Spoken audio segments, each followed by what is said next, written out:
But good evening once again.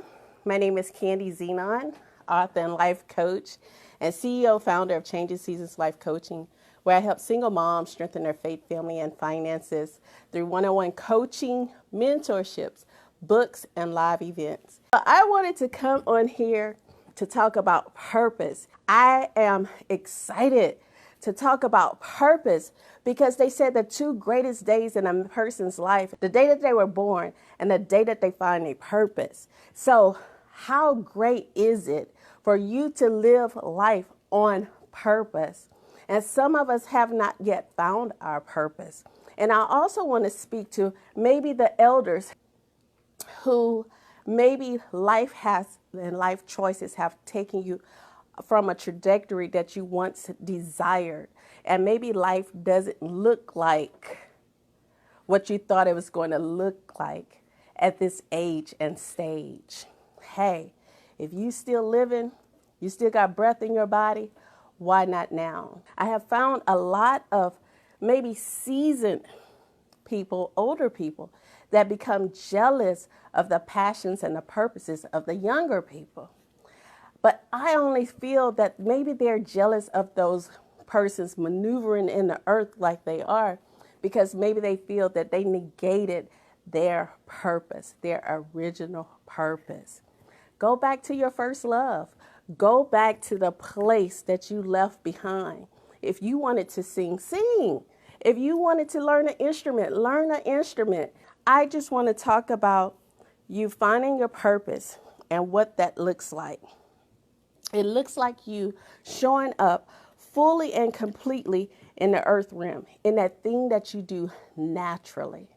It just comes to you naturally. So maybe you never thought about packaging it and marketing it and selling it. Maybe that's not what you want to do. Maybe you just want to do it for fun or as a hobby.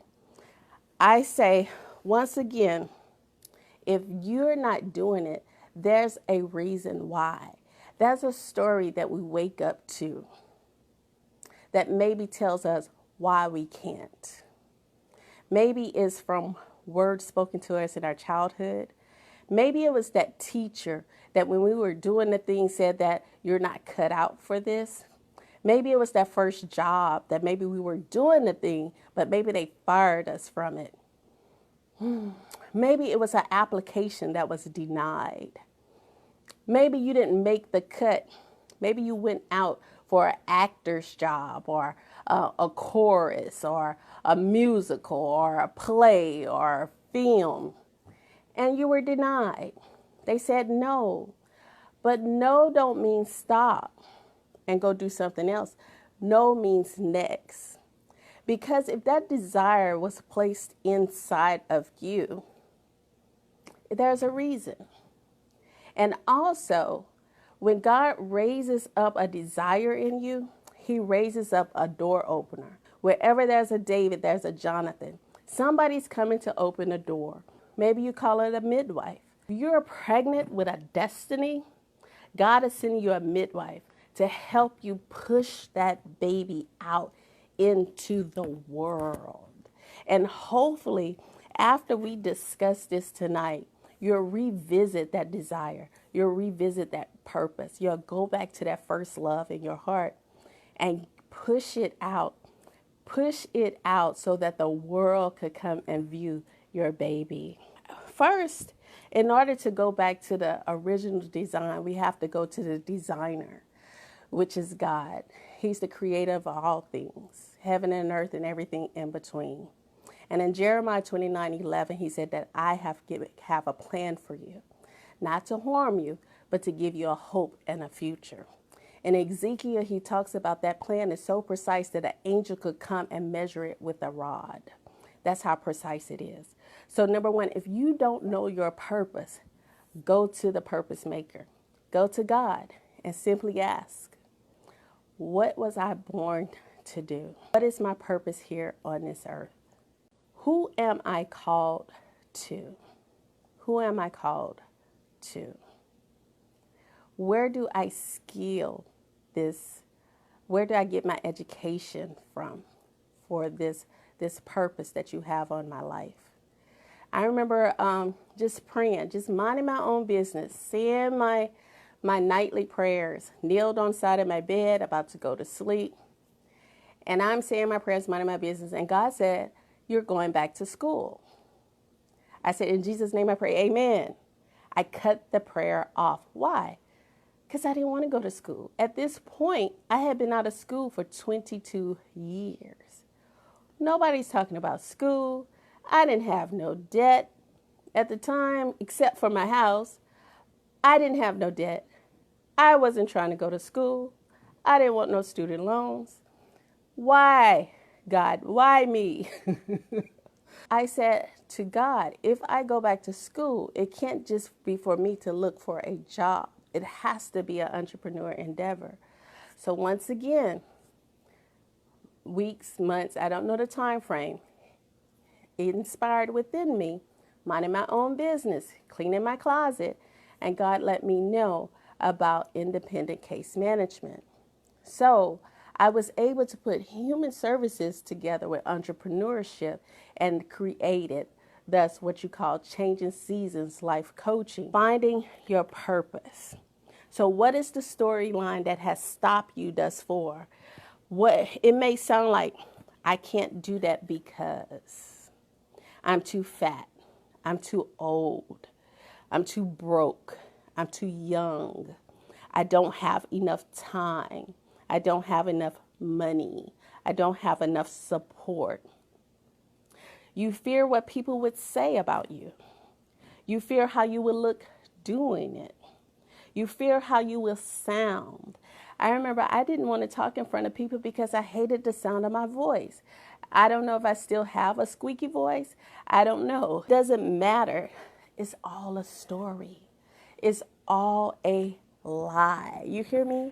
It's all a lie. Wherever there's opportunity, there's opposition. Every time I wanted to start my workshops, preparing to be the bride, I had to go, I had a family emergency. I had to look after my mom or my brothers or my children, or something would come up that makes me stop.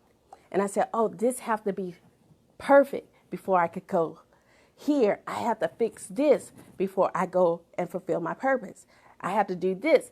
But no, Satan comes to steal, kill, and destroy. And the first thing he's coming to steal is your destiny. And however he can get a hold to that, whatever channel, venue, or avenue, whether it's your household, your finances, your car, your job, he want to rob you of your peace, rob you of your clarity. You can't think straight. You can't hear the methods that God is giving you. You won't be able to hear the strategies. You won't hear the instruction or the direction that he's telling you because you're so filled with the responsibilities of what's around you. Allow God to speak to your heart and find that quietness in your mind so you can hear the instruction about your purpose. Give yourself permission to start. Then what do? You organize your day. In order to, maybe you can't write a chapter a day. Maybe it's a paragraph. Maybe you can't go to school full time. Maybe it's part time. Maybe it's a couple of classes. Maybe you're mentoring on the weekend. Maybe you're shadowing an hour or two a day. Find a way. Okay, so what's our homework? Ask God, your creator, who am I? What am I called to this earth to do? Then listen. Conversation is two-way. You're communicating with your creator. Ask, who am I? What am I called to this earth to do? Listen for the answer and write it down.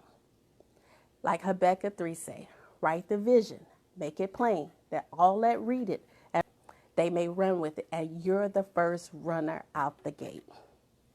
Number 2, take an intrinsic look at what it is that you like to do. Don't be fearful of it. Sometimes we don't want to say things out loud. We have that secret prayer in our heart, but we fear it so much to say it out loud with the fear of what that looks like to others. It's okay. You're not looking crazy or silly when you're being true to yourself. right? Number 3, who are the celebrities or influencers that you gravitate to? Find those influencers that's doing what you desire to do and read their background. Where did they go to school? What was their pathway to get to where they are? And that would give you some insight of how you can travel to get to where you desire to be. Number 4, it doesn't matter who else is doing it. If God has given it to you, He's given it through your experience, your vernacular, your special way, and somebody's going to resonate to how you got to your truth. Number 5, break down the bigger picture. Break down the bigger picture. Because of the fact that we are created in the image of God, we see the end before the beginning. What does that look like? I want to open up a franchise of restaurants. Maybe it's not a franchise. Maybe it starts off with me selling plate lunches out of my house. Maybe it starts off from plate lunches to a food truck, from a food truck to a restaurant, from a restaurant, maybe from a restaurant to 1 or 2, 3 locations in the area. Then start franchising. You see what I'm saying? We have to break it down to the pixel because we see the end from the beginning. It's this huge picture. And it seems expensive.